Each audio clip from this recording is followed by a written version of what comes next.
A warm greeting from me, Prakriti Neupane. Today I am here to tell about adaptation, the structural, physiological or behavioral characteristics of an organism that makes it comfortable to live in the environment is called adaptation. It improves the chance of survival and reproduction.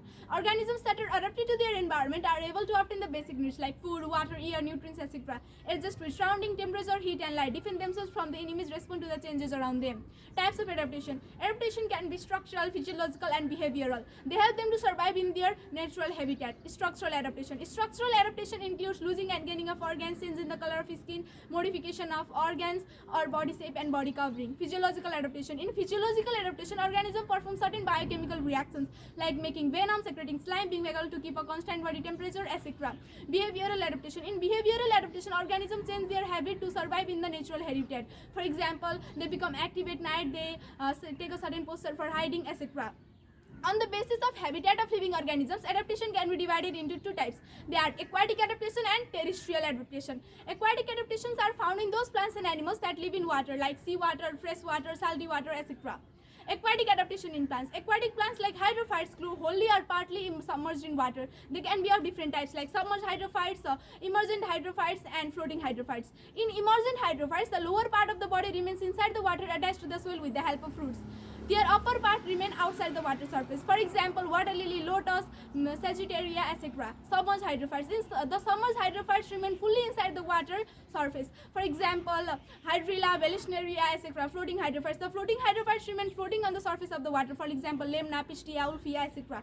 Characteristics in aquatic plants for their adaptation. Hydrophytes are covered with mucilage, that is the protective waxy cord. It prevents them from decaying. Roots are absent like in ulfia or poorly developed like in hydrilla or used for balancing like in lemna, pistia. Root hairs are absent or very few. Root caps are replaced by root pockets. Mechanical tissues, xylem and phloem are poorly developed or absent. Hydrophytes are made up of special kind of parenchyma called parenchyma twister ear. The lips of submerged hydrophytes are thin, similarly small and finely dissected, whereas the lips of floating hydrophytes are very large, having stomata and waxy coating on their upper surface. Aquatic adaptation in animals. Aquatic animals may be benthic occurring at the bottom of water body or pelagic occurring in the water body itself.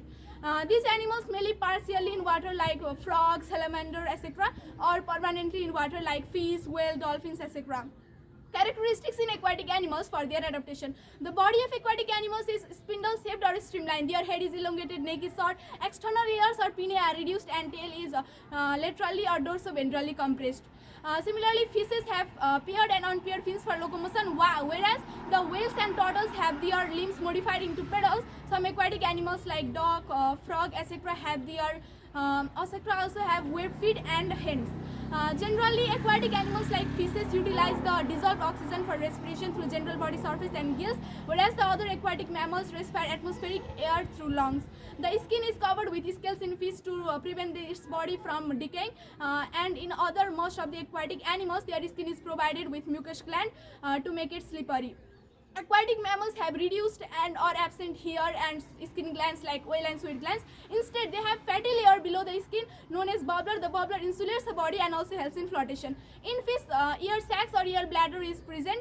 Well, in other aquatic mammals, extraordinary massive lungs and closable nostrils are present to help in flotation.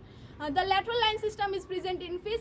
It acts as the temperature and pressure receptor. Now let's talk about terrestrial adaptation. Terrestrial adaptation in plants. Terrestrial plants grow on land. On the basis of availability of water, they can be divided into two types. They are mesophytes and xerophytes. Mesophytes grow on the land where there is moderate availability of water and well aerated soil. They avoid standing water and excess of salt in the soil. For example, pea, mango, mustard, etc. Mesophytes generally grow on the place where there is average temperature and moisture. Adaptational characteristics of mesophytes. They have well-developed root and shoot system. Stems are generally aerial and unbranched. They have the large sized leaves with different shapes.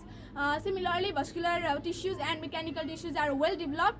Some of the mesophytes like climber plants contain special kind of structures like aerial roots in money plant, tendril in pea, etc. Now let's talk about xerophytes. The plants which grow grow on dry and hot habitats are called xerophytes. They are also known as desert plants. Since the availability of water is very less, they are adapted to reduce the loss of water or to conserve it. For example, cactus, aloe vera, opuntia, etc. Adaptational characteristics of xerophytes. They have fleshy organs where water and mucilage are stored. They possess small leaves. In some cases, leaves are modified into leaf scales or leaf veins or leaf thorns to reduce the loss of water. Similarly, they have green and photosynthetic leaves. Stems and leaves possess a very thick cuticle to reduce or to avoid the loss of water. And they have sunken stomata or stomata open only at night. They have a small root system, but the root system is very extensive and deep to absorb the water. In grasses, leaves roll up to reduce transpiration. They have anthocyanin, resin, gum, latex, etc. to prevent from extreme heat and light. They have a thick bark and it develops during their early age. Now let's talk about terrestrial adaptation in animals. Terrestrial adaptation are shown by the animals that live on land. As there are many land habitats, the adaptation shown by the organisms are also different. Fossorial animals and their adaptation. The animals that are adapted for subterranean mode of life are called fossorial animals. The adaptation that occurs in fossorial animals are called fossorial adaptation. For example, rats, moles, rabbits, etc. They are provided with digging organs. The digging organs are used for food, protection or for shelter. Adaptational characteristics of fossorial animals. They have spindle-shaped body, for example, earthworms, moles, badgers, etc. This structure reduces resistance in subterranean passages.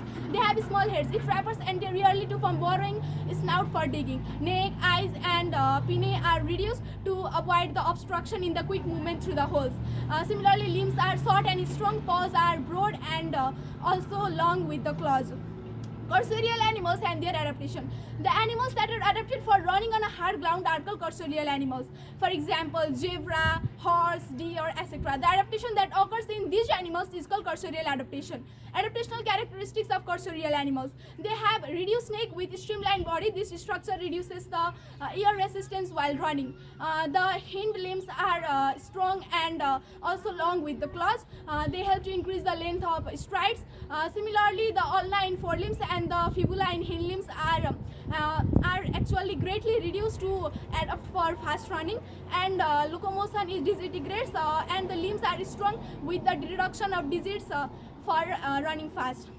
Arboreal animals and their adaptation. The animals that live in tree or climb on the rocks and walls are called arboreal animals. For example, chameleon, tree, snakes, squirrel, etc. The adaptational characteristics of arboreal animals. In arboreal animals, chest, bridles, ribs, limbs, etc. are strong and stout.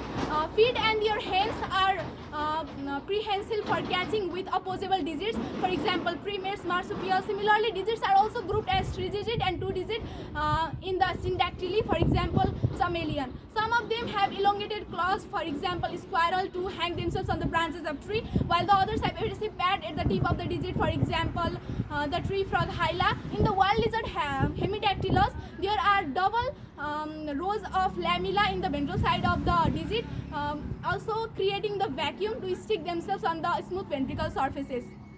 And some of them also have prehensile tails, for example, chameleon, monkeys, also. Desert animals and their adaptation. The animals that live on dry and hot habitats are called desert animals. Adaptational characteristics of desert animals. They have hygroscopic skin to absorb moisture even from the dry air. For example, sand lizard, horned toad, etc. They have hard and thick skin. They also have scales and spines to reduce the loss of water. For example, horned toad, lizard, and the numbers of sweat glands present in their body is very less. And similarly, they possess venom or poison for self-defense, and also almost all desert snakes and other spiders are poisonous. And they also store the water in their body, like camels store water in the tissues all over the body, and other animals also store water, like desert lizard store water in the large intestine. Now let's talk about aerial animals and their adaptation. The animals that are adapted for flying mode of life are called aerial animals. Adaptational characteristics of aerial animals. They have board or spindle-shaped body for the resistance, air resistance. Similarly, their forelimbs are modified into wings. Wings may be folded with the folds of skin like in bat, or they may be covered with feathers like in birds, or membranous like in insects. and ear sacs is present in their body. Ear sacs serve as the reservoir of air and provide lightness and buoyancy to the body. Similarly, the bones are hollow and also pneumatic to make their body light. Now let's talk about cave animals and their adaptation. The animals that live in cave are called cave animals. Adaptational characteristics of cave animals: they have slender body, they have reduced eyes, and they do not have pigmentation. Thank you.